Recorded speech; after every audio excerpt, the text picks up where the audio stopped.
রংপুর রাইডার্সের পুরো রং উঠিয়ে দিল কি চিটাগং কিংস। কিং সব সময় কিং থাকে, মানে পুরো রং উঠে দিল, এক বালতি রং তাদের হাতে ধরিয়ে দিল এবং কি দল ডাইরেক্ট হারাই দিল, কোনো কথা নেই।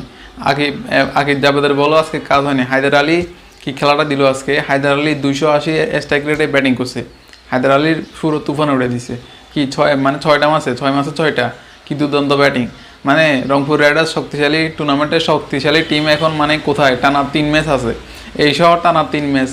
আগের ম্যাচে আর দুর্বার রাজশাহীর সাথে 2বার হচ্ছে, তো এখন শেষ ম্যাচ চিটাগং কিংসের সাথে এসেও খেলো ধরা, এবার পরের ম্যাচে খাবে বরিশালের সাথে ধরা। মানে রংপুর রাইডার্স কোথায় হারিয়ে গেল। শক্তিশালী টিম, শক্তিশালী ব্যাটসম্যান, ব্যাটিং লাইন আপ, তাদের সব কিছু বরবাদ হয়ে গেছে। তাদের বোলার, তাদের ব্যাটসম্যান, কোনো কিছুতে তাদের কাজ হচ্ছে না।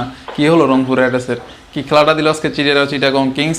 তাদের আজকে যেমন বোলিং তেমন ব্যাটিং, সব দুইটাই তাদের অসাধারণ, অবিশ্বাস্য। মানে আজকে শ্রীলঙ্কার বোলারও ফিরে আসছে, সবাই আজকে ফিরে আসছে, দলে যুক্ত হয়েছে। ফারগুসন ইমনকেও আনছে।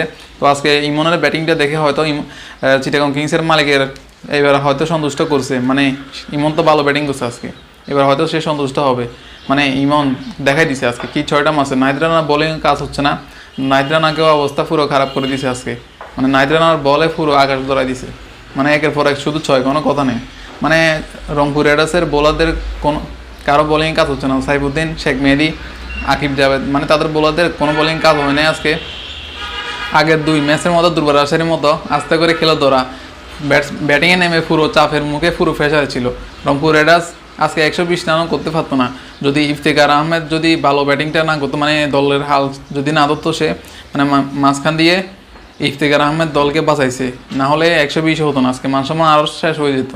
তো সেখানে শেখ মেহেদী আর হলো ইফতেখার আহমেদ দলকে বাঁচিয়ে কোনোরকম 140 রান টার্গেট দিছে। এই রান দিয়ে চিটাগং কিংসের সাথে জিততে আসছে তারা। চিটাগং কিং থাকে, কিং সবসময় কিংকে এখনও চিনে নাই। তো একদম রং উঠে দিল দুর্বার রাজশাহীর মতো। মানে শেষ ম্যাচ এবার চিটাগং কিংসের সাথেও এসে হাতে হলো। একেই বলে অহংকার বেশি ভালো না। তারা মানে শুরুতে তারা ওই জিনিসটা বেশি দেয়, যে দল টানা 7 ম্যাচ 8 ম্যাচ জিতছে, টপে এখনও টপে আছে, তো টপে আর নাই, মনে হচ্ছে 2 নম্বরে এবার চলে যাবে, বরিশাল 1 নম্বরে যাবে। এবার সেই দল এখন টানা 3 ম্যাচ আছে, মনে হচ্ছে প্লে অফ তো খেলবে। প্লে অফ থেকে হয়তো রংপুর রাইডার্স বিদায় হয়ে যেতে পারে, কারণ তাদের প্লেয়াররা সবাই ফর্ম হারায় ফেলছে, কেউ ফর্মে নাই এখন। মানে বোলার ব্যাটসম্যান দুটোই তারা খেলা পারতেছে না, তারা খেলা ভুলে গেছে।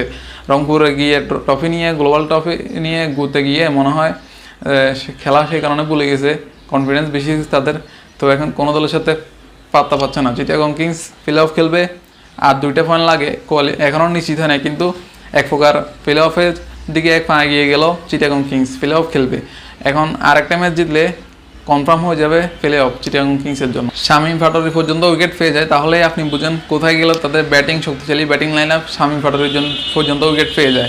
শামীম পাটোয়ারি যে কিনা ব্যাটসম্যান, সে বোলিং তেমন একটা করে না, মাঝে মধ্যে দরকার হলে করে। তো আজকে বোলিংয়ে 1 ওভার করে সেও পেয়ে গেল উইকেট।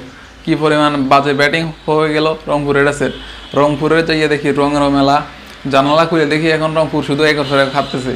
কি খেলাটা দিচ্ছে, মানে আগে খেলা দেখাইছে দুর্বার রাজশাহী, এখন খেলা দেখাইলো আজকে চিটাগং কিংস। অবিশ্বাস্য, চিটাগং কিং সবসময় কিং থাকে। মানে চিটাগং কিংসের দল মালিক এবার সন্তুষ্ট হয়তো হয়েছে দলকে জিতে, এরকম দুর্দান্ত একটা জয় দেখে। তার সাথে ফারগুসন ইমনও আজকে দেখাই দিছে কি খেলাটা দিল। যদি এই রানটা, এটা আসলে 3 রান নেওয়ার কোনো প্রয়োজন ছিল না। 3 রান যদি না নিত তাহলে তো আউটটা হতো না ইমন, সে 3 রানটা নিতে গিয়ে আস্তে করে। তো কথা হলো চিটাগং কিংস কি খেলাটা দিল আজকে, অবিশ্বাস্য।